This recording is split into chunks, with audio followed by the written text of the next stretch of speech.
on the train with $200. He couldn't see any harm in a friendly game of cards. What if the other men were strangers? And take Joe Collins.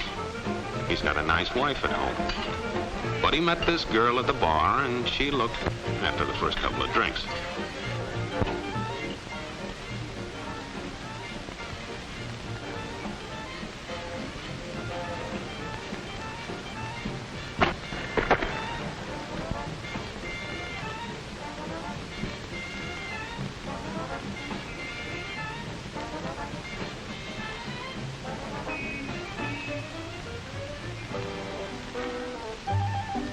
There's a good old-fashioned word for people like us.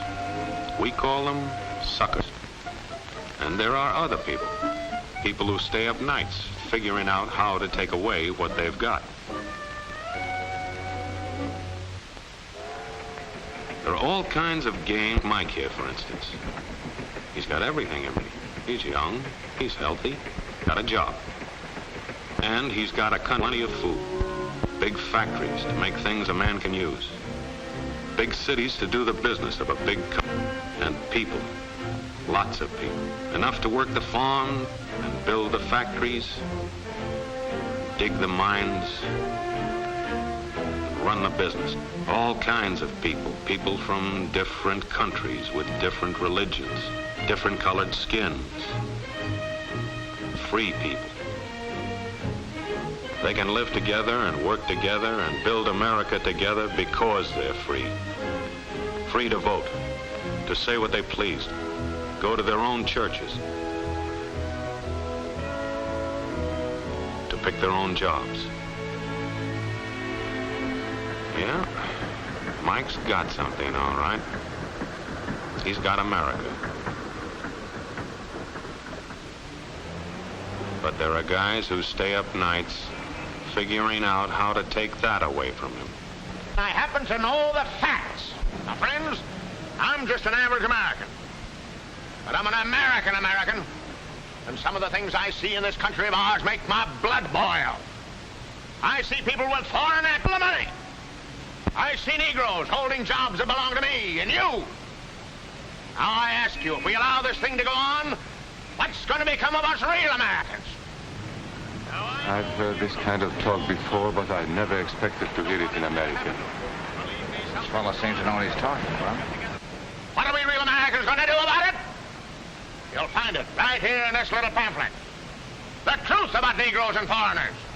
The truth about the Catholic Church. Do you believe in that kind of talk? I don't know, makes pretty good sense to me.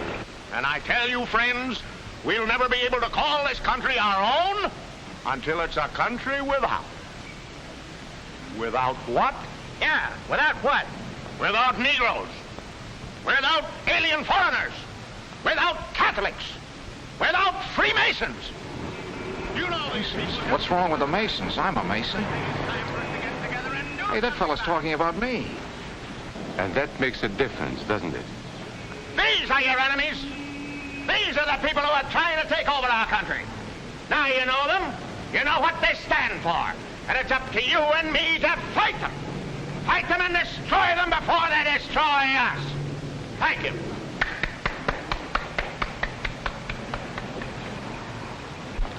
Before he said Masons, you were ready to agree with him. Well, yes, but he was talking about... What about those other people? But in this country, we have no other people. We are American people. What about you? You aren't American, are you? I was born in Hungary, but now I am an American citizen. And I have seen what this kind of talk can do. I saw it in Berlin. What were you doing there? I was a professor at the university. I heard the same words we have heard today. But I was a fool then. I thought Nazis were crazy people, stupid fanatics. But unfortunately, it was not so. You see, they knew that they were not strong enough to conquer a unified country. So they split Germany into small groups. They used prejudice as a practical weapon to cripple the nation. Of course, that was not easy to do. They had to work hard to do it. You see, we human beings are not born with prejudices. Always they are made for us, made by someone who wants something. Remember that when you hear this kind of talk. Somebody's going to get something out of it, and it isn't going to be you. This is not classroom theory. I saw it happen. I saw it first in Berlin in 1932. 5 young men that I knew were standing in the crowd listening to the Nazi speaker. Eric was a Catholic. Anton, a student of mine, was a Jew.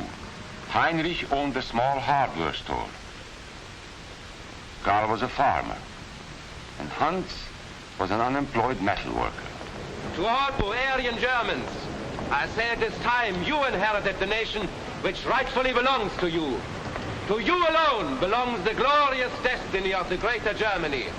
The Nazi Party will provide land for the farmer, work for the worker, and profits for the small businessman. Who is getting these things now? The Jew.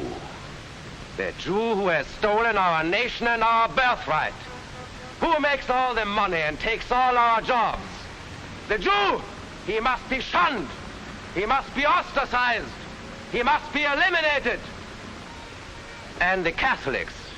We don't want our great nation run by a foreign church. We Germans will know what to do with these people when the time comes. They and their faith must be destroyed. Then there are the Freemasons. In Germany, we have no place for secret societies. There will be only one society, and that is the Nazi Party. There will be no secrecy about that in the new Greater Germany. One by one, he attacked each minority and he split them off one from the other. These men were all fellow Germans when they came here today. Now they were split into rival groups, suspicious of each other, hating each other.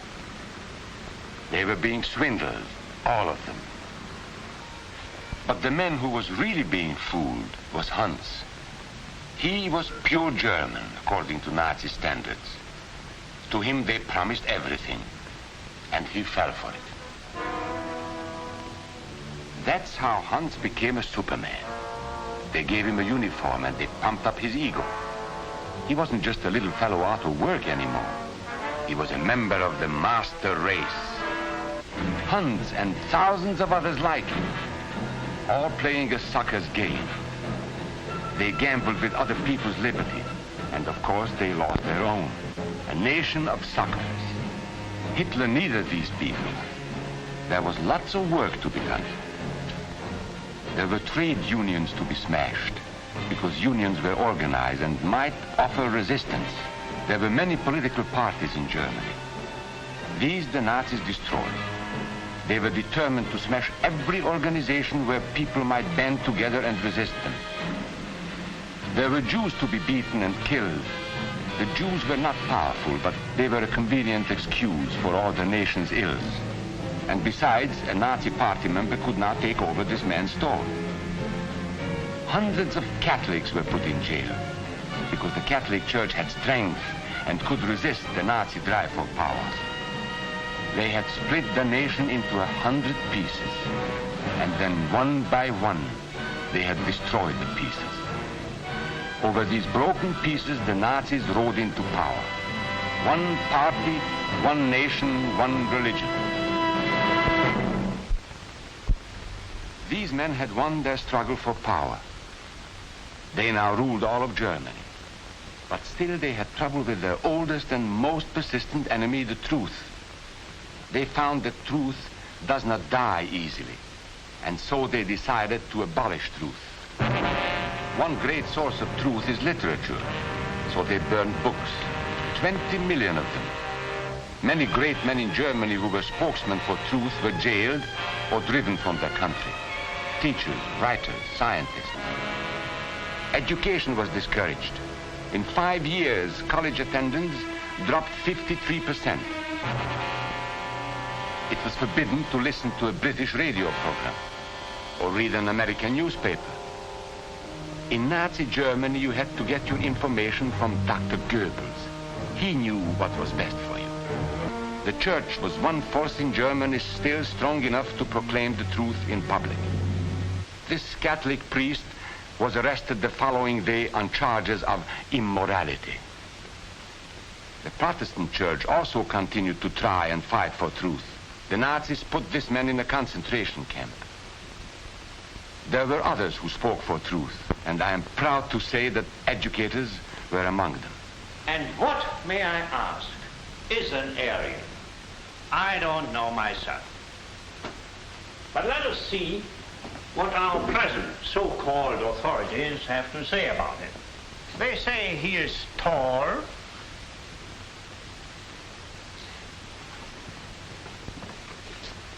slender,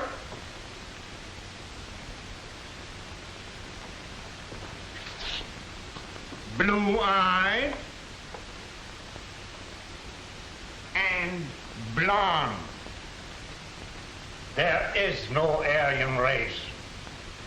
And more important, there is no master race. There are people who may find these ideas convenient, but science cannot support them. There is no scientific proof that there's any correlation between a man's racial characteristics and his native ability or character. In all racial groups, we find the same range of potentialities. We find idiots and geniuses. We find criminals and philanthropists. We must judge each man as an individual and not by the color of his skin or his eyes or by the length of his nose.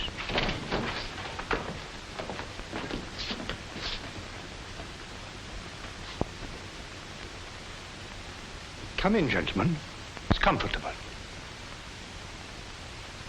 And remember that there is no master race. That is a scientific truth. Anyone who tells you otherwise is lying.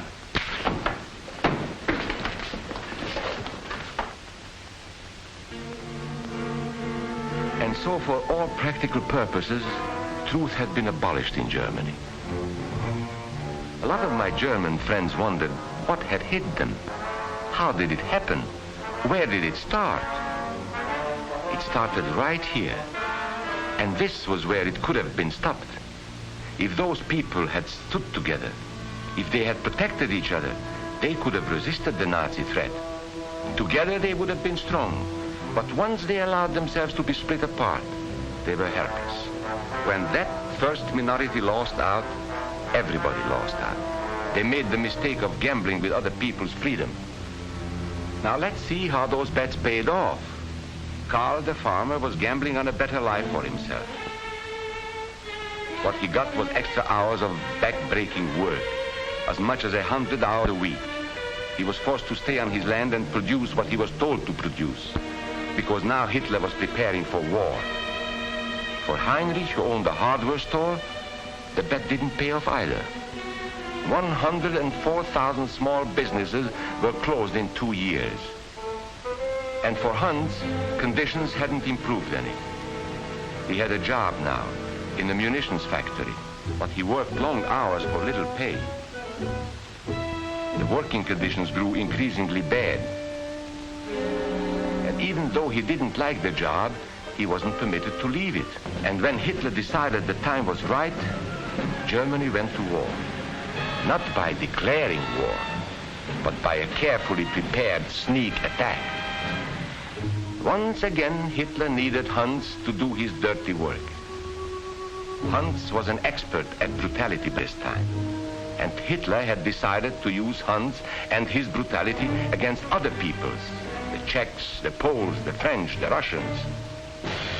But in the crucial test of war, Hitler's race theories didn't pay off.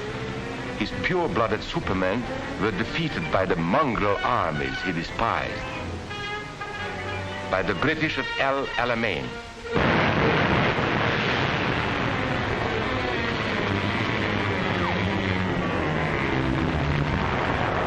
By the Russians at Stalingrad.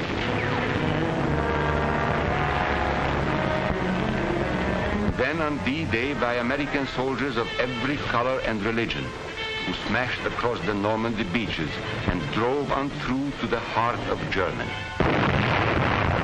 For the misguided Germans who had swallowed the Nazi bait, the Nazi game did not pay off. The continent of Europe was strewn with millions of German bodies, pure Aryan bodies. Karl, the farmer, was left in the snow outside of Moscow. Heinrich stayed in Italy at Salerno. And Hans, who was going to rule the world, got only a little patch of Normandy that he could call his own. We must never let that happen to us or to our country. We must never let ourselves be divided by race or color or religion, because in this country we all belong to minority groups. I was born in Hungary. You are a Mason. These are minorities. And then you belong to other minority groups too. You are a farmer. You have blue. You go to the Methodist Church. Your right to belong to these minorities is a precious thing. You have a right to be what you are and say what you think, because here we have personal freedom. We have liberty. And these are not just fancy words. This is a practical and priceless way of living. But we must work at it. We must guard everyone's liberty, or we can lose our own. If we allow any minority to lose its freedom by persecution or by prejudice, we are threatening our own freedom. And this is not simply an ideal. This is good, hard common sense. You see, here in America is not a question whether we tolerate minorities. America is minorities. And that means you and me.